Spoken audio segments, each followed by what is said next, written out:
कसं आहे ना, मी कोणाला त्रास देत नाही. मी सरळ सुट्टा निकाल घेऊन घेतो आणि निघून जातो. मला कसं आहे फायनलची तयारी करायची असते, त्यामुळं करावं लागतं बाबा. मित्रांनो, मी बोलतोय सेमी क्रमांक 3 बद्दल. आज भव्यदिव्य ओपनचं मैदान पार पडतंय मोरया केसरी मोरगाव तालुका बारामती जिल्हा पुणे या ठिकाणी.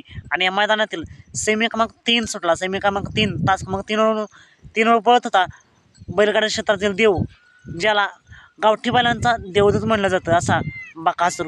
विक्रमादित्य, अनेक विक्रम त्याच्या नावावरती आहेत आणि त्याला साथ दिली ज्याला सीमेचा बादशाह म्हणून ओळख आहे, असा वादळ. मित्रांनो, आज पुन्हा एकदा त्यानं सिद्ध केलं की सीमेचा बादशाह का म्हणतात. पुन्हा एकदा सुट्टा निकाल घेतला. नक्कीच सनी ड्रायव्हर यांचं खूप खूप अभिनंदन करावं लागेल. नक्कीच सेमी 3 तुम्ही पाहू शकता स्टेज लावला बाकासूर आणि वादळला. फायनलसाठी खूप साऱ्या शुभेच्छा. चला तर भेटू पुन्हा एकदा नवीन अपडेट्स भन्नाट अशा नवीन व्हिडिओमध्ये.